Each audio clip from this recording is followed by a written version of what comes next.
The Broncos were named the most interesting team to watch at the trade deadline. Welcome into your Denver Sports Daily for November 1st. It's a Friday. Let's go.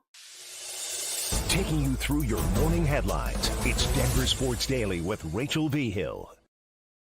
ESPN's Jeremy Fowler called Denver the most quote-unquote interesting team to watch as the November 5th deadline approaches. That's when head coach Sean Payton and GM George Payton, have to make a decision by 2 p.m. Mountain Time on whether or not to make a deal or two. A lot of people have been talking about, are the Broncos going to be buyers, sellers? Are they going to just stand pat with what they have? I personally have a few ideas about what the Broncos should do, but I can tell you being sellers for any of your starters is not it. In terms of buying, the only thing Fowler mentions is it wouldn't shock to see the Broncos comb the market for a pass-catching running back. Interesting. Somebody else might have said that Javonte Williams is just not fitting that gap right there and looking as good as he once did. So that's one I will definitely be paying attention to. We know Sean Payton loves his pass catching running backs, being a duo dynamic type guy. So I'm totally here for it. He also mentioned that Greg Dulcich could be possibly on the move as he's been a healthy scratch for a few games. A lot of people are hoping that they'll go after a wide receiver or possibly even saying goodbye to Zach Wilson because Bo Nix seems to be the real deal. So do you really need 3 quarterbacks on your roster? It's going to be very, very interesting to see what they end up doing. Many fans would rather see Denver, like I say, trade for a wide receiver or a different tight end. But I think Lucas Kroll can be the guy if you actually let him be the guy. So try that. See what can happen. Trade deadline obviously approaching is going to be very, very interesting. And of course, will the Broncos be buyers or sellers? We will find out. Now, what we learned with the Broncos yesterday, there was a ton of news coming out on Halloween. Bo Nix was named the NFL's Offensive Rookie of the Month. We talked about that yesterday at the end of the show as it broke during the middle of our show. In September, he had a 62.5% passer rating. That's not very good at all. But in October, it was a 102.7. And I believe I said percent. No, just a 62.5 passer rating. And then in October, 102.7. So he went 31 of 33 and then 11 of 36. Boom, there you go. That's what you need, to be completely honest. You need to see a big growth from September to October when it comes to your quarterback. And that's exactly what the Denver Broncos saw with their rookie. Now, Lamar Jackson, during coffee break yesterday, we were sitting there and we seem to always get some sort of breaking news during that show. And it comes out that Lamar Jackson did not practice again for 2 days in a row. However, Broncos defensive coordinator Vance Joseph does expect him to play come Sunday. That's an 11 a.m. kick. So probably going to be seeing him out there, but interesting that he did not practice 2 days in a row. We'll keep you guys up to date on if he again practices today on Friday. Ravens head coach John Harbaugh did say that it was a rest day. And then, of course, it came out that he was dealing with some back and knee injuries. So that's where a lot of the question marks are starting to appear. What other injury report stuff? So Mike McGlinchey did practice, which was really good. We knew that he was dealing with a knee injury. And then, unfortunately, another guy that has not practiced now since October 23rd, that is PJ Locke. He did not practice again. Their offensive coordinator, Lombardi, yeah. One interesting thing, and it kind of goes into the trade talks that we were just talking about, is Jaleel McLaughlin needs more touches, which means Jaleel has essentially moved up on the roster side of things to be that running back number 1. Javonte slowly starting to shift down. Another reason why I think they might try and go find a running back at the trade deadline. I don't know who they can possibly get. It's very, very limited at that front. But Jaleel McLaughlin getting more touches this week. We will see what ends up happening. Vance Joseph says that stopping the run is the number 1 priority versus the Ravens, which doesn't really come as too much of a surprise considering you have Derrick Henry. And then you also have Lamar Jackson, who's an absolute stud when it comes to using his legs at the quarterback position. Last one for you that we did in fact learn is Mike Shanahan and Dan Reeves are among 9 coach finalists for the Hall of Fame as well. Many people know and love Mike Shanahan, of course, Dan Reeves as well. So they're in fact getting one step closer to being being added to the Pro Football Hall of Fame. All right, now we do have some fun news just because a former Broncos offensive lineman and current vice president for security, Keith Bishop, has been selected as the Broncos nominee for the 2024 Salute to Service Award presented by USAA. Bishop was a Broncos offensive lineman from 1980 to 1989 when he was a special agent for the U.S. Department of Justice Drug Enforcement Administration for 20 years, and he joined the Broncos front office in 2012. So this is obviously really cool for him to get recognized. So congratulations to him. Now, Colorado Avalanche, they got some stuff going forward.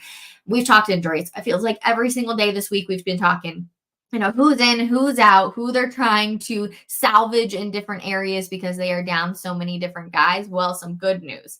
Colorado Avalanche forward Valeri Nichushkin is likely going to be back with the team very, very soon. Like I mentioned, they have been just riddled with injuries, it feels like, for the entire season, yet somehow still in it, just dropping below by 500, but still in that close one. I haven't seen Nichushkin, Arturi Lehkonen, Gabriel Landeskog, there's like no update on when he could possibly be coming. Arturi Lehkonen, hopefully. But Nichushkin, Jared Bednar gave a positive update after the game, or after practice on Thursday, saying that he could return back to skating with the team in early November. Guess what, everybody? November is here. It's the 1st. So possibly here in the next coming days, we will see Nichushkin get back out there. He remains in phase 3 of the NHLPA Player Assistance Program after he was suspended for 6 months on May 13th. That happened just hours before the Avalanche hosted the Dallas Stars in Game 4 of Round 2 of the Western Conference Playoffs. It was a heartbreaker. I feel like so many Avs fans remember that moment going, again? We're dealing with this again. And now this team has to go out there and play again without one of their big stars. It was heartbreaking all the way around. Colorado obviously went on to lose that series, and then Nichushkin left the team to go back into that phase 3, like we mentioned. Now, Bednar also added on Thursday that as soon as the league clears Nichushkin, the Avs will look to get him back in the lineup. So they need him speedy quick. Hopefully he is in hockey form, get back out there. So that possibly means, because 6 months after that May 13th date is obviously November 13th, and they played the Kings on that day. So if it's not that game, then it'll most likely be on November 15th that they can get them back out there for some game time ice, and that's against the Washington Capitals. Some other Avalanche news, just real quick. Not a name that a lot of people will be familiar with, but just a name if you are a huge Colorado Avalanche fan. Colorado's Matt Steinberg, has been suspended for 2 games for charging Tampa Bay's Eric Cernak, coming back on Wednesday's game right there. So he has been suspended for 2 games. Why is suspended so hard for me to say on this day? I don't know. It's a Friday. I'm so excited that it's Friday, you guys. Feels like this has been such a long week, but it's also been such a fun week, and there's been so much news. And then there was also the World Series that got played. And just in case for any reason you decided, hey, I'm going to bet on the Rockies to win the World Series next year, definitely don't think you should do that. The Rockies open as the least likely team to win the World Series in 2025. They're down there with the White Sox, but the Los Angeles Dodgers open as the favorite to win the 2025 World Series after winning the 2024 title on Wednesday. They beat the New York Yankees in 5 games. The team bookmakers have chosen them to be the favorite to win the American League Award next season. No surprise there. Let's be real. The Rockies haven't been to the World Series since 2007, let alone they haven't even made the playoffs since 2018. And it's a long shot for them to make the championship. So unless you're deciding to just go for gold and drop some, I mean, I guess you could, but to be honest, you probably could spend your money elsewhere and make a little bit more on that front. Because, yeah, they're not coming off of those 2 consecutive 100 season losses. That definitely doesn't help. And we know that they're actually looking to cut a few players. You can probably check out that article, denversports.com. Jake Shapiro mentions a few names that the Rockies will most likely be saying goodbye to in hopes of saving some money and going a little bit younger with the roster. They went younger this year with the roster, and they're looking to continue that again. The Rapids, though, we don't talk very often about the MLS, but the Colorado Rapids have a big game tonight as they are hosting the Audi MLS playoffs. They will be taking on the LA Galaxy, 7:15. The team is asking you to be in your seats, not walking into the stadium, in your seats at 7:15. And the first 2,500 fans are going to be getting a limited edition poster, which is also really, really cool. Dick's Sporting Goods Park. Make sure you go on out there. Honestly, I feel like Dick's Sporting Goods Park gets a lot of hate And I think it's absolutely beautiful. Yes, it's kind of out there in the middle of nowhere. I totally understand that. But it is stunning to be out there. And any sort of playoff atmosphere is always cool. So I'm excited for the Rapids. They had a bad game in the first game of the playoffs. So hopefully they're able to bounce back and get some love from the Colorado fans here in the Mile High City. In case you are not going out there to watch on the Rapids, though, tonight you can be watching the Nuggets as they have a game against the Timberwolves in Minnesota. So obviously, Anthony Edwards is starting to become more and more popular. No surprise, right? I mean, he's been an absolute stud. Him taking down last year the Nuggets was pretty incredible, and especially in the way that they did it. They come back down 20 points. They end up beating the Nuggets. That series ends in 7 games. But we also know that Anthony Edwards is pretty good at talking some smack. And if we all remember, he had a few things to say about a guy named Jamal Murray, and Jamal Murray is a pretty competitive guy. So anytime that ends up happening, I have some feeling that revenge is on the mind of a guy that just got a major contract extension with the Denver Nuggets. So Anthony Edwards did celebrate with some team after, I believe it's game 5 here in the Mile High City. And people were coming back and saying, oh, do you remember like last year they had you in handcuffs? And he comes back, Anthony Edwards comes back with a nice little rebuttal and says, I had Jamal Murray in handcuffs. Okay, let's just, I mean, technically you did, so I'm not going to discredit you right there. But will those come back now and be reminded to Jamal Murray of those comments? Things like those are starting to appear now because of Netflix starting 5. Those comments are resurfacing. And like I said, Jamal Murray is one of those guys who is very, very competitive. And Edwards trash talk, well, it might just be on his mind as they head into a game this season tonight. So I'm actually really excited for this game. I think it's going to be fun.